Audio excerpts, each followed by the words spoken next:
Olá, presta atenção nisso aqui. Se você tem mais de 40 anos, aposto que reconheceu a música na hora e lembrou daquela figura que entrava no palco do show de calouros. Não lembrou? Espera aí, vou dar mais uma dica para refrescar sua memória. 6.000 cruzeiros. Ela mesma, Aracide Almeida. Se você não é dessa época ou não lembra direito, deixa eu te descrever. Pensa numa senhora corpulenta, por volta dos 60 anos, com cabelos crespos e volumosos, camisa colorida, calça social e um inconfundível óculos escuro, fundo de garrafa, com uma armação quadrada. Essa figura, um tanto exótica para a TV da época, passou as últimas décadas como jurada de programas de auditório, principalmente no programa Silvio Santos. Exigente, impaciente. É assim que muita gente ainda se lembra dela. Mas o que pouca gente sabe é que, muito antes disso, Aracide Almeida foi uma das maiores vozes da música brasileira. A intérprete preferida do maior compositor dos anos 30. Uma mulher que nunca se importou com o que diziam dela, nem sobre o que pensava, nem sobre a vida que levava. Polêmica, desbocada, autêntica, incomodou muita gente e acabou sendo esquecida por boa parte da nova geração. Olá, eu sou Sandra Miranda e esse é o 6º episódio de Esquecidas, o último da nossa primeira temporada. Como você já sabe, Esquecidas conta a história de brasileiras que tiveram sua importância apagada ou diminuída pela história oficial. E olha, poucas foram deixadas tão de lado quanto a nossa personagem de hoje. Essa é a história que eu vou lhe contar agora. Aracide Almeida, quanto vale o show?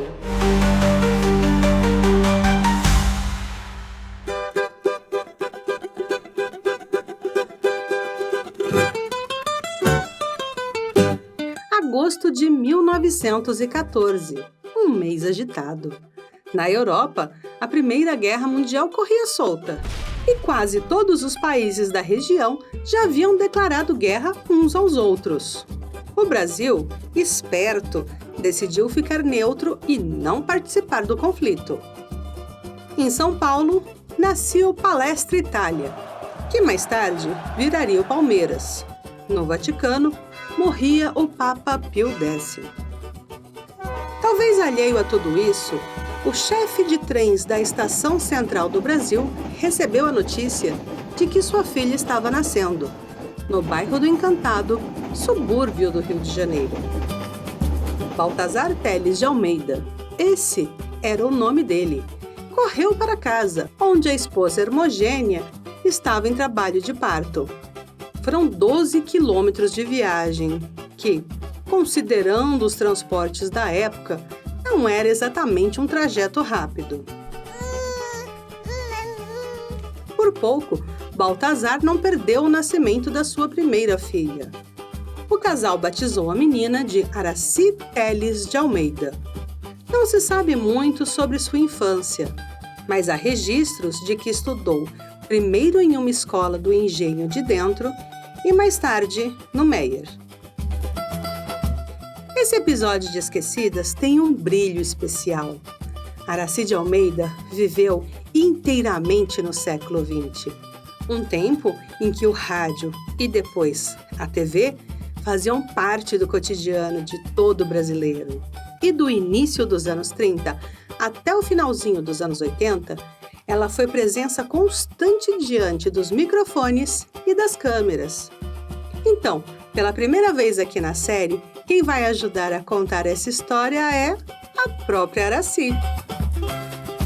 Com vocês, Aracide Almeida. Eu sou povo e nasci num subúrbio e conheço e manjo um bocado do povo. Filha de uma família evangélica, Araci cresceu acompanhando os pais nos cultos da Igreja Batista e foi ali que começou a se interessar por música.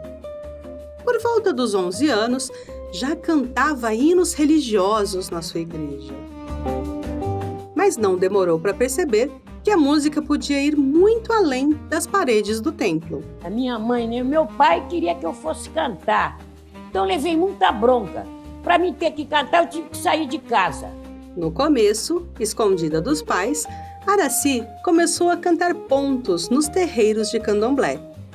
Cantei em macumba, cantei em colégio protestante, era protestante, cantava hino. E logo se juntou ao bloco carnavalesco Somos de Pouco Falar, onde também aprendeu a tocar cuíca. Fui aprendendo aquela malandragem do Rio de Janeiro, da Zona Norte, que era o subúrbio do Encantado, Engenho de Dentro. Foi assim que eu comecei.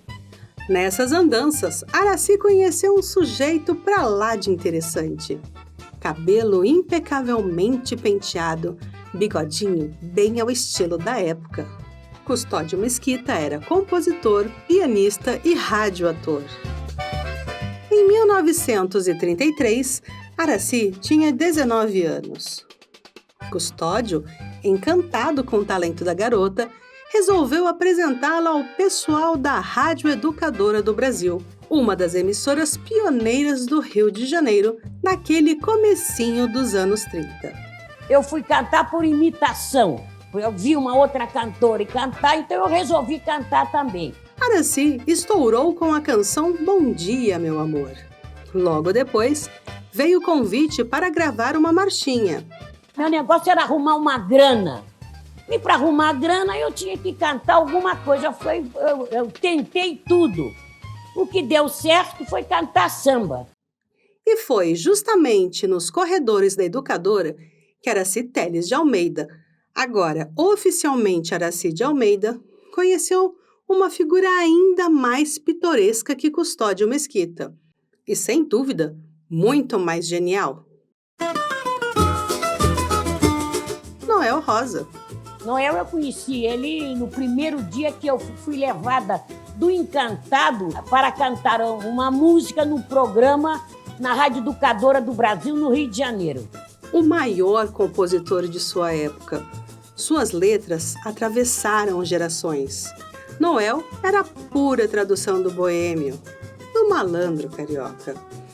Logo, convidou Araci para tomar uma cerveja na Taberna da Glória. E ali nascia uma parceria e uma amizade que, se não foi longa, foi intensa.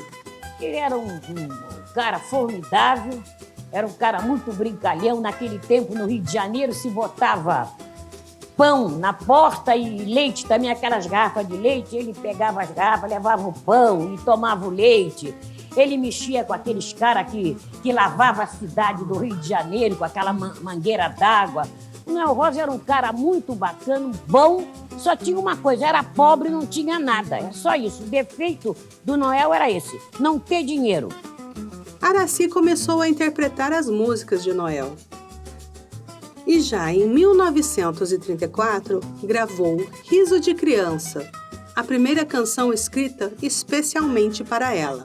Seu riso de criança que me enganou. Seu riso de criança que me enganou. A parceria engrenou de vez. Em 35, vieram Triste Cuíca, Cansei de Pedir e Amor de Parceria. Aprendi aquelas músicas difíceis do Noel Rosa, que eu era dura de aprender e tive muito gosto em cantar. A voz de Araci estava em todos os lugares. O sucesso foi tanto que ela ganhou um apelido do lendário apresentador César Ladeira, o samba em pessoa. À medida que o sucesso crescia, Araci mudava de emissora e voava cada vez mais alto. Da Educadora foi para a Philips, da Philips para Cajuti, de lá para a poderosa Mairinque Veiga. E em 1936 assinou com a novata, mas ambiciosa, Rádio Tupi. Na Tupi, Aracide Almeida explodiu de vez, interpretando Palpite Infeliz. O samba de Noel Rosa, Palpite Infeliz. Quem é você que não sabe o que diz? Meu Deus do céu, que palpite infeliz. Palpitário, salgueiro, mangueira, foi logo cruz e matriz. No ano seguinte, ela ingressou na Rádio Nacional. E aí, a história muda de patamar. Lançada pelos mesmos donos do jornal À Noite, a Nacional nasceu grande em 1936. Seu sucesso chamou a atenção de Getúlio Vargas, que naquela época já era o ditador presidente do Brasil. Trabalhadores do Brasil! Getúlio queria uma forma de falar com todo o país. E a força da Nacional veio a calhar. O governo acabou estatizando a emissora e investiu pesado em sua estrutura. Muita gente temia que a rádio virasse apenas um canal de propaganda oficial. Mas o que aconteceu surpreendeu a todos. Além da voz da Aracy, esse episódio traz também uma participação especial. O professor Elmo Frankfort, diretor do Museu Brasileiro do Rádio e Televisão. Sem dúvida, a maior autoridade em história e memória dos nossos meios de comunicação.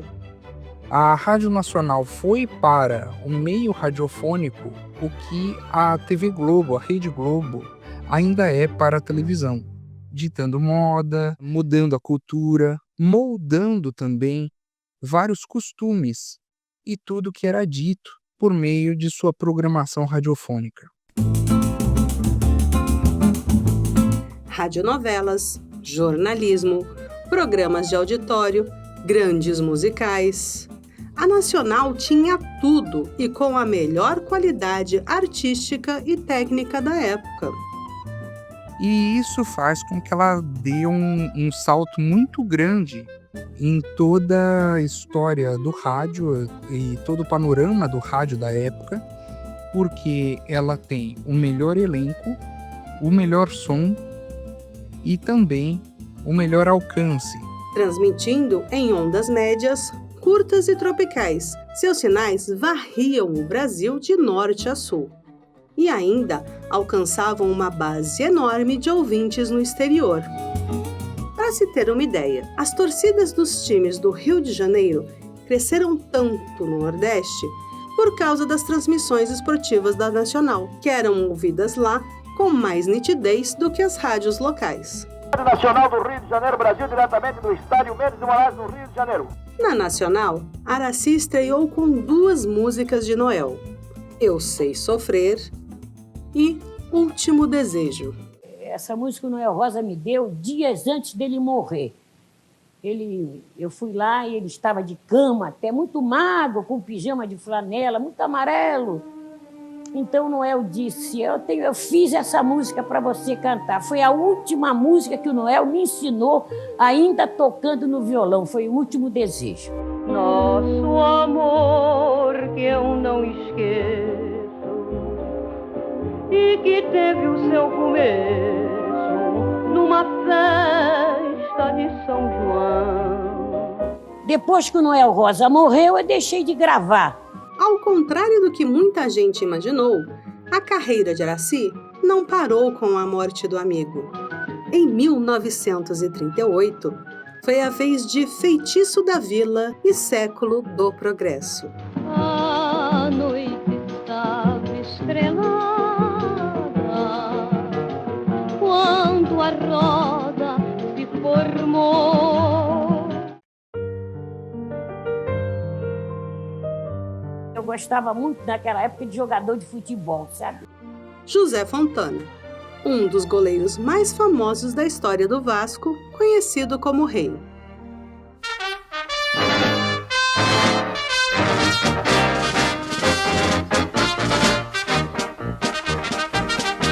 goleiro do Vasco, o Rei.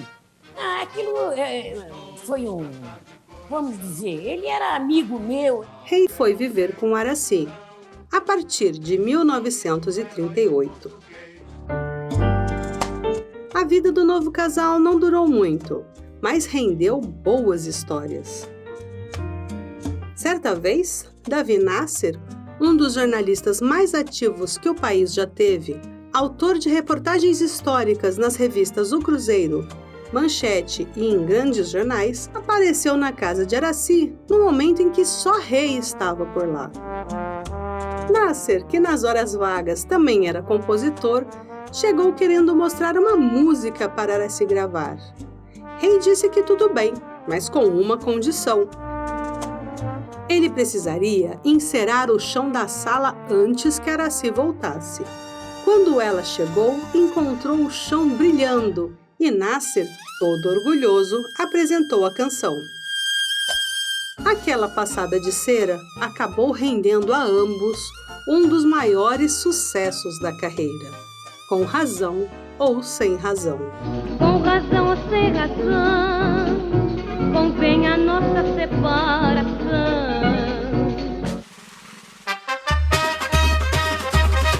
Rei era um bom goleiro, mas o temperamento, como deu pra ver nessa história, não era dos mais tranquilos. Dezembro de 1938, América e Vasco se enfrentam no Estádio do América. Rei estava no banco de reservas. O primeiro tempo terminou em 3-3. O treinador mandou Rei entrar, pedindo: "Não deixa mais nenhuma bola passar." Não deu muito certo. O Vasco tomou mais 3. Placar final, 6-3 para a América. A torcida vascaína, furiosa, foi para trás do gol e começou a insultar o goleiro, que tentava se defender na base dos gritos. Mas nada se comparou à reação de Aracy, que estava na arquibancada, e iniciou um bate-boca com os torcedores, que por pouco não terminou em confusão. A diretoria do Vasco, descontente com o desempenho do goleiro e com a cena do casal, demitiu o Rei, e ele nunca mais voltou a São Januário. Rei e Aracy ficaram juntos até 1942. E pelo que se sabe, a separação não foi nada amigável. Naquele ano, quando ia gravar a música Engomadinho, de Cláudio Honor Cruz e Pedro Caetano, Aracy se deparou com um verso, "O Rei do Meu Amor." Dizem que jogou a letra no chão e se recusou a cantar, se aquele trecho não fosse mudado. A vontade dela prevaleceu e Engomadinho se tornou outro sucesso. De terno branco todo engomadinho, todo parceiro carregando pino, já vem chegando meu feliz cantor, salve o seresteiro, salve o meu amor. Mas vamos voltar rapidinho para 1939. Naquele ano, Aracy gravou Camisa Amarela. Encontrei o meu pedaço na avenida de camisa amarela. Outro sucesso, quase instantâneo. Um clássico. Encontrei o meu pedaço na avenida de camisa amarela, cantando a flores bela, oi, a flores bela. Muita gente atribui a canção a Noel Rosa, mas o autor era outro gigante da nossa música, Ari Barroso. Compositor e apresentador, Ari seria responsável, pouco tempo depois, por Aquarela do Brasil, uma das músicas que até hoje representam o país mundo afora. Brasil, é o Brasil brasileiro. E Aracy não parava. Gravou marchas para o Carnaval do Rio, entre elas o Passo do Canguru, que anos depois seria imortalizado por ninguém menos que Carmen Miranda e o Bando da Lua. O cinema brasileiro deslancha no pós-guerra. O mundo queria voltar a sonhar e precisava rir. Nascia ali um gênero tipicamente nacional, a chanchada. Misturando música e comédia, os filmes arrastavam multidões aos cinemas. O carnaval era tema recorrente, principalmente nas produções da Atlântida, um dos grandes estúdios da época. E o sucesso musical de Aracide Almeida não passou despercebido. O diretor Watson Macedo logo a convidou para participar do filme Segura Esta Mulher, de 1946. Araci se juntou a um elenco estrelado, com Grande Otelo à frente e artistas como Emilinha Borba nas cenas musicais. Além do sucesso nos cinemas brasileiros, Segura Esta Mulher também foi exibido em Buenos Aires e outras cidades argentinas com ótima recepção. Ao longo da carreira, Araci participaria de 5 filmes. Paralelamente aos discos e às telas, Araci era presença constante no rádio e disputada por várias emissoras. Em maio de 1948, contratada novamente pela Rádio Tupi, era destaque nas páginas do Diário da Manhã. O jornal, que fazia parte do mesmo grupo da Tupi, cravava: Aracide Almeida não deixará a estação e em breve será lançado o programa de auditório Faça Seu Lance.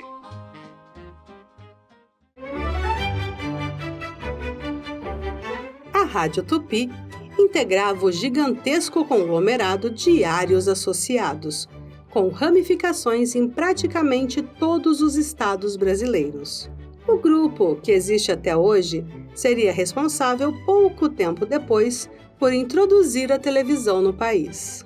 A Rádio Tupi do Rio de Janeiro, o Cacique no Ar, que era o seu slogan, era a menina dos olhos de Assis Chateaubriand, dono dos diários e emissoras associados. Assim como a Rádio Nacional tinha toda a sua importância, o seu cast, ele foi conseguindo, Chateaubriand, trazer também um elenco muito grande, muitos inclusive vindo de rádios como Mairinque Veiga, como a própria Nacional, e isso foi de extrema importância. Um dos jornais do grupo era o Diário da Noite. Na edição de 29 de janeiro de 1949, destacava no pé da página 6. Hotel Vogue apresenta diariamente Mirelle Robert, Linda Batista e Aracide Almeida, às 11h30 da noite. Aquele anúncio marcou uma nova fase na carreira de Araci.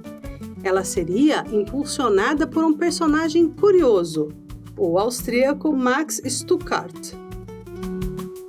Fugindo da Europa durante a Segunda Guerra, Max investiu tudo o que conseguiu trazer na criação do Hotel Vogue, em plena Copacabana. E para atrair clientes, teve uma ideia ousada: abriu uma boate. Uma casa noturna, pequena, mas com programação de primeira, que logo se destacou entre as concorrentes naquele Rio de Janeiro agitado do final dos anos de 1940. Araci se tornou um dos maiores nomes do local, encantando o público com seu repertório de sambas de Noel Rosa. Em pouco tempo, a boate do Hotel Vogue virou ponto de encontro da elite carioca, empresários, artistas, políticos, e Araci aproveitou o momento. Além de se apresentar no palco, gravou novos discos e passou a liderar um movimento de resgate das obras de Noel, artista a quem sempre demonstrou profunda gratidão. Eu pergunto com que roupa eu vou pro samba que você me convidou. Com que roupa eu vou. Em 1952, Aracide Almeida decidiu buscar novos caminhos. Deixou o Hotel Vogue para trás e seguiu para São Paulo, mais exatamente para os estúdios da Rádio Record. Paulinho de Carvalho, diretor artístico da emissora, ouviu uma entrevista de Aracy e se impressionou. A convidou para apresentar um programa, mas ela recusou. Em compensação, aceitou o convite para ser jurada do É Proibido Colar Cartazes, apresentado por Pagano Sobrinho. É proibido colar cartazes de Pagano Sobrinho na Rádio Record, um representante do humor inteligente. Quando iam se referir ao programa dele e a ele, falavam: eu gostava de ouvir as paganadas. Ele até hoje é uma referência no meio radiofônico e na sua história. Sem perceber, Aracy dava ali o primeiro passo numa nova carreira, a de jurada, julgando as qualidades musicais dos calouros que sonhavam com o estrelato. Uma função que acompanharia até o fim de sua vida. Naqueles anos, São Paulo crescia num ritmo vertiginoso, assumia o protagonismo econômico do país e via surgir um novo polo cultural, impulsionado pelo cinema e pela recém-chegada televisão. E foi nessa mistura de telona e telinha que Aracy fez sua terceira e mais importante participação do cinema, Carnaval em Lá Maior, de 1954. Um filme feito sob medida para embalar o carnaval daquele ano. Produzido pela Companhia Cinematográfica Maristela, um dos estúdios mais ousados do período, Carnaval em Lá Maior reuniu quase todo o elenco da novata TV Record, apostando numa receita que unia o sucesso do rádio, da televisão e do cinema. Estou muito triste, Mano João. Lembra-se daquele cabrito parecido com você? O Fernandelli. Pois é, fugiu. O elenco era liderado por Walter Dávila e Sandra Amaral, numa comédia repleta de números musicais, o gênero que dominava as bilheterias da época. O furacão derrubou meu barracão, caiu uma pedra e um tijolo na cabeça. Tô machucada, tá doendo pra chuchu. Ai, ai, ai, que dor. O filme serviu também para apresentar Aracy a um novo público, os paulistas, que ainda não a conheciam tão bem. Tudo escuridão, eu levantei e fiz pelo sinal da cruz. Com Aracy de Almeida entre seus principais destaques, Carnaval em Lá Maior garantiu uma sobrevida às atividades dos estúdios Maristela, então em grave crise financeira. A Maristela realmente foi uma companhia que nós podemos dizer até que ela foi meteórica, porque ela fez grandes sucessos em pouco tempo. Foi um sucesso de bilheteria e um dos títulos mais marcantes do cinema musical produzido na capital paulista. O ambiente exige respeito pelos estatutos da nossa gafieira. Dança a noite inteira, mas dance direito. Na esteira desse sucesso, Aracy assinou um contrato com a Continental, uma das maiores gravadoras do país, e lançou um disco dedicado inteiramente à obra de Noel Rosa, em novos arranjos. Outro sucesso de vendas. Mas o grande estouro veio em 1958, quando, já pela gravadora Polydor, Aracy lançou O Samba em Pessoa, alcunha que ganhara de César Ladeira. Acompanhada pelo grupo Turma da Vila e interpretando canções de Almirante, Ari Barroso, Francisco Alves, Lamartine Babo e, claro, Noel Rosa. O LP se tornou um marco na sua carreira e na história do samba. Não à toa, um exemplar do disco pode ser avaliado hoje entre R$ 400 e R$ 600. Queria te ver no patente, salvando com a gente no Morro do Salgueiro. A vida pessoal de Aracy sempre foi cercada de mistério e de muita discrição. principalmente depois do fim do relacionamento conturbado com o rei, lá em 1942. Depois disso, começaram os comentários e, claro, as maldades também. Falavam de tudo, do comportamento dela, da orientação sexual, da escolha das roupas. Todo mundo anda de calça comprida, eu não posso andar?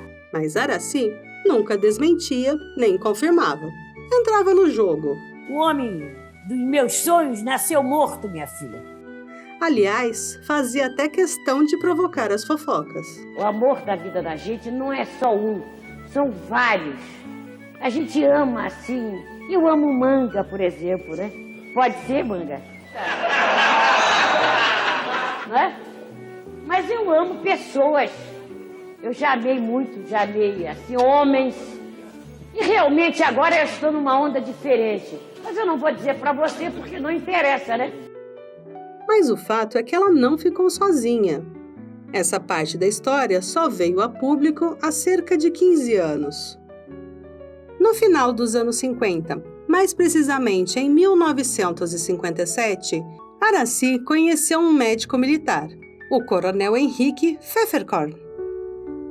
Homem alto, de 1,81 m, descendente de alemães, que havia trabalhado como intérprete dos soldados nazistas capturados pela Marinha Brasileira durante a Segunda Guerra.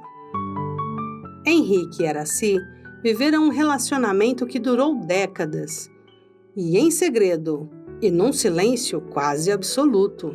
E o motivo ia bem além da simples descrição. Henrique era casado, e Aracy foi sua amante por muitos anos. E sobre este amor, o que você pode dizer? Nada. Nada? Nada. Qualquer coisa que você dissesse seria por demais chocante. Não, chocante não digo, mas seria chato, né? Porque você sabe que o negócio de amor é um negócio assim muito discreto, né?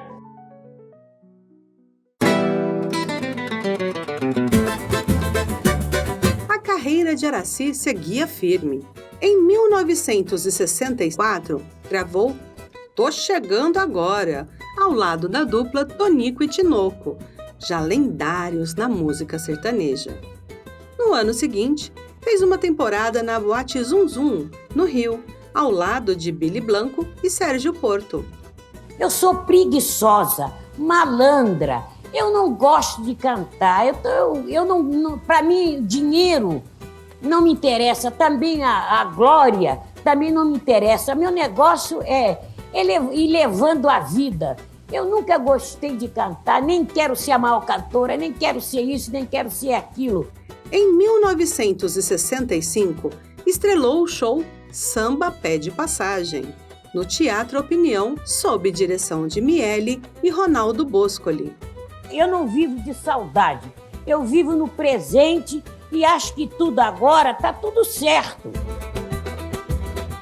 No final da década, voltou aos palcos paulistas com o espetáculo Que Maravilha, dividindo a cena com Toquinho, Paulinho da Viola e Jorge Ben. A ideia desse encontro improvável foi de Fernando Faro, o Baixo, diretor de televisão e responsável por programas musicais icônicos como Divino Maravilhoso, na Rede Excelsior, Mobile, na Tupi, MPB Especial e Ensaio, na TV Cultura. Que Maravilha, apresentado no Teatro Cacilda Becker, no centro de São Paulo, foi pensado para acompanhar o lançamento do disco homônimo de Jorge Ben e Toquinho. Mas ao contrário do que se esperava, com um elenco de estrelas, Que Maravilha acabou sendo um fracasso de público. Você vê um show com tanta gente de nome e a gente não ganhou nada. A crítica, no entanto, o destacou como um dos shows mais importantes daquele período. Lá fora está chovendo, mas assim mesmo eu vou correndo só pra ver o meu amor. Os anos de 1970 chegaram. E toda a experiência de Aracy no rádio abriu de vez as portas para os programas de calouros, que começavam a pipocar na televisão. Aracide Almeida passou a emitir suas opiniões, muitas vezes ácidas, no programa Mauro Montalvão, pela Tupi do Rio. No momento eu sou jurada e pretendo ficar como jurada durante mais 50 anos. Logo, integrou o time da Buzina do Chacrinha, o mais folclórico e caótico programa musical da TV brasileira, reverenciado até hoje.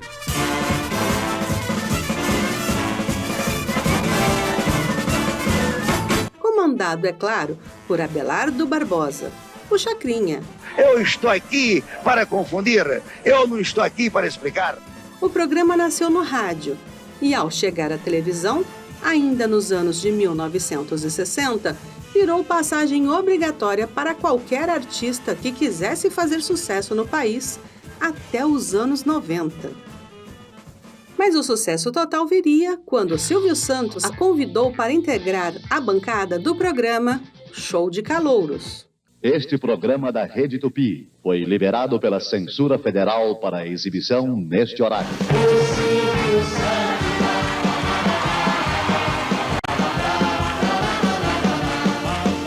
O programa estreou em 1977, ainda pela Rede Tupi, e rapidamente virou uma das maiores audiências da emissora. Um sucesso comercial que disputava ponto a ponto o primeiro lugar. Naquele momento, a Tupi havia perdido para a Globo um de seus principais trunfos, os Trapalhões. Olha, se ouviu o São Jorge aí, diz pra ele que é o Zacarias lá do Brasil que está aqui. Se o senhor vê São Benedito junto com o São Jorge, avisa que é o Mussa da Mangueza aí, Carlinhos. A chegada do Show de Calouros deu um fôlego novo à emissora, que se ressentia da perda comercial representada pelo quarteto Didi, Dedé, Mussum e Zacarias. A Rede Tupi, ela precisava de algo que no lugar fosse importante e que também não remetesse nem competisse com os Trapalhões. A proposta de Silvio Santos tinha todo o apelo popular necessário para atrair o grande público e principalmente os anunciantes. Com o crescimento do Show de Calouros, os índices de audiência no final do domingo foram crescendo cada vez mais, porque não era algo similar, mas era uma alternativa. E, claro, Silvio Santos e outros nomes que o acompanhavam, como a própria Aracide Almeida. O programa se manteve como destaque na tela da Tupi até a emissora fechar as portas, 3 anos depois. Terrível, sabe? E logo na entrada você desafinou. Por isso, eu vou mandar 3 pau. É um cantor regular, na opinião de Aracide Almeida. Dividindo o júri do Show de Calouros com nomes como Pedro de Lara, Sérgio Malandro, Décio Pitinini, Sônia Lima, entre outros, Araci incorporou um lado rabugento e extremamente crítico, poupando poucos onde via falta de talento. Ele cantou assim sem graça. Eles escolheram uma música que não é boa para a voz Primeiro deles. que cantor não precisa ser engraçado. Segundo que cantor pode escolher a música que quiser cantar. E terceiro que nós estamos perguntando para você, que é uma autoridade no assunto, se ele canta bem ou não canta bem. Não, para mim, nem meio termo, ele é fraco. Ela divertia o público, divertia o Silvio Santos. E, acima de tudo, se divertia com tudo aquilo. O Show de Calouros era um fenômeno nacional. Depois da Tupi, passou a ser exibido pela Rei, uma rede formada por emissoras independentes lideradas pela TVS do Rio e pela Record de São Paulo. Muita gente do meu tempo tá aí apagado. E eu estou aí nas bocas, entendeu? E estou em dia com a atividade artística e não quero ficar apagada, esquecida. Antes eu ser jurado do que estar curtindo um crochê em casa, você não acha? Em 1981, o programa ganhou as telas do recém-criado SBT, onde manteve altos índices de audiência e se consolidou como uma atração consagrada. Nunca desafinei, porque se eu desafinasse, meu filho, eu deixaria de cantar e nunca seria jurado na minha vida. Eu estou condenando quem quem desafina. Eu não desafino, não, meu filho. Aracy havia construído uma nova fase em sua carreira. Agora era a jurada Aracy de Almeida, como ficaria conhecida pelas gerações seguintes. Eu só escolho um calouro que realmente seja um negócio que preste. Agora, não sendo, eu meto o cacete nele. Eles lá, da minha parte, eles não passam. A jurada Aracy estava na boca do povo. Era reconhecida nas ruas, quase sempre por fãs, embora nem todas aprovassem o seu tratamento, digamos, pouco delicado com os calouros. Não era com alguns, eram com todos, mesmo quando ela gostava. 30 pau! Essa foi a Aracy que ficou na memória de muita gente, inclusive da minha. O sucesso à frente do show de calouros durou incríveis 11 anos. Ela deixou as telas em maio de 1988. Para mim valeu a pena eu abrir caminho para muita gente famosa que anda por aí. Aos 73 anos, sofreu um edema pulmonar e foi internada às pressas. Logo depois, entrou num coma profundo. Silvio Santos custeou toda a internação e o tratamento. Ligava pessoalmente todos os dias, às 6 da tarde, para saber notícias da colega de trabalho. Mas as perspectivas não eram boas. Ainda assim, em 18 de junho, Aracy apresentou uma melhora e recobrou a consciência, apenas para uma breve despedida. Sua pressão subiu de repente e ela partiu no dia 20.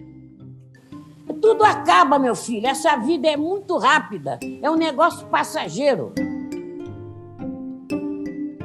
O velório, aberto ao público, aconteceu no histórico Teatro João Caetano, no centro do Rio, palco do seu último show.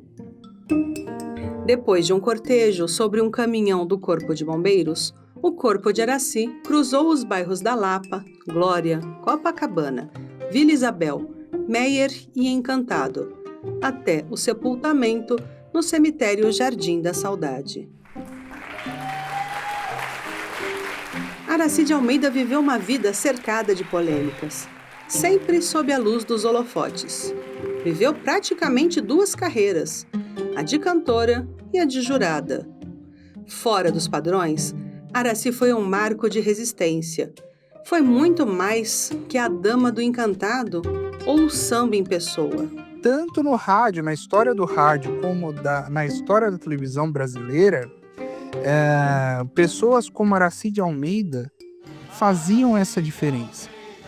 E fazem, porque a importância de Aracy de Almeida na TV brasileira e no rádio brasileiro, ela é tão grande e, ao mesmo tempo, você vê sendo esquecida, o que não deveria acontecer. Porque grandes mulheres como Aracy de Almeida merecem um lugar de destaque. Foi uma mulher que ousou ser livre, num tempo em que a liberdade não era coisa de mulher, muito menos uma mulher negra e suburbana. Com sua voz grave, seu humor e a coragem de dizer o que pensava, Aracy deu vida à poesia de Noel Rosa e ajudou a moldar a música popular brasileira.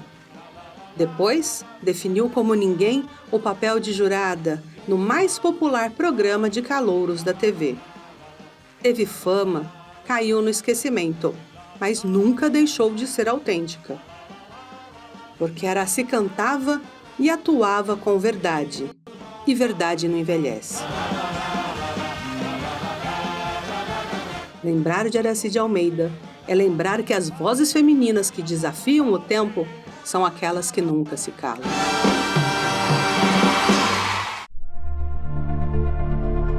Esquecidas é uma série original em áudio da After Hour Multimídia. Criação e apresentação, Sandra Miranda. Pesquisa, Clarissa Blemen Dias e Tiago Magalhães. Checagem, Érico Oliveira. Sonoplastia e edição, Arthur Ankercrone, que também assina a locução das notícias e documentos de época. Trilha sonora incidental, composta especialmente pelo Visualvox Studio, com faixas adicionais da Blue Dot. Efeitos sonoros, como sempre, da Freesound.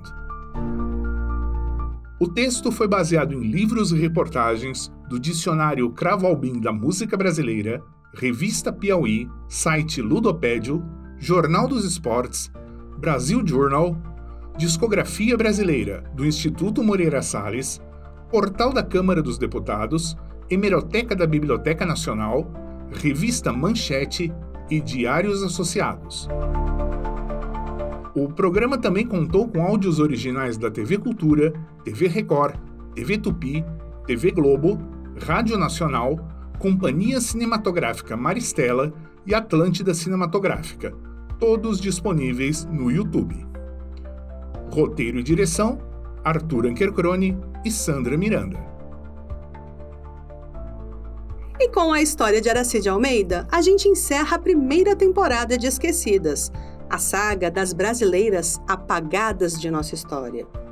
Aqui, você conheceu artistas, líderes, guerreiras, mulheres que fizeram a diferença e mudaram o rumo da própria vida e da vida de todos que estavam ao seu redor. Na próxima temporada, vem mais cientistas, escritoras, cineastas, soldadas, histórias incríveis que você precisa conhecer.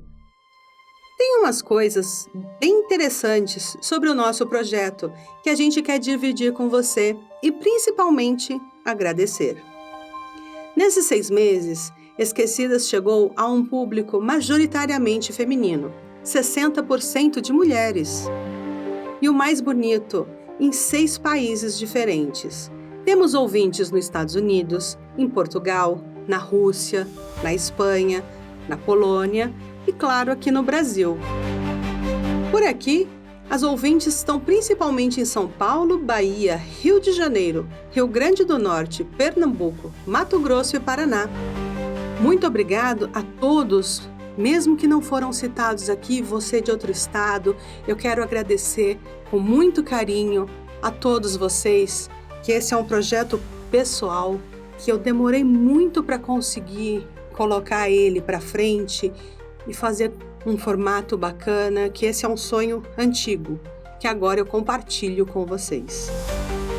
Agora a gente também quer fazer uns agradecimentos especiais. Primeiro a todo mundo que acreditou no nosso projeto e votou na gente no prêmio Melhores Podcasts do Brasil.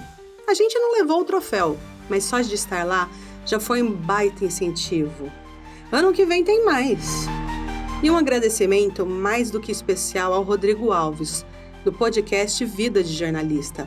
Ele sempre esteve por perto, disposto a ajudar e a tirar todas as dúvidas que apareceram por aqui durante a produção, da mais simples às mais difíceis. Obrigada, Rodrigo. E fechando a temporada, a gente não pode deixar já de pensar na próxima. Se você conhece a história de alguma mulher que fez a diferença na luta por igualdade, liberdade e diversidade, escreve e conta pra gente. Mande sua mensagem para esquecidaspodcast@gmail.com. Eu vou adorar saber. Gosta do que a gente está fazendo? Quer dar uma força? É simples. Recomende o programa e deixe suas 5 estrelas no Spotify. Isso ajuda muito a gente a continuar. Ajuda o algoritmo a nos indicar e faz cada vez mais gente conhecer o nosso trabalho. E claro, se quiser apoiar de uma forma mais direta, conheça o nosso plano recorrente no Cartaz. O link, como sempre, está na descrição do episódio. E não esqueça, a memória é resistência. Muito obrigada pela companhia e até a próxima temporada.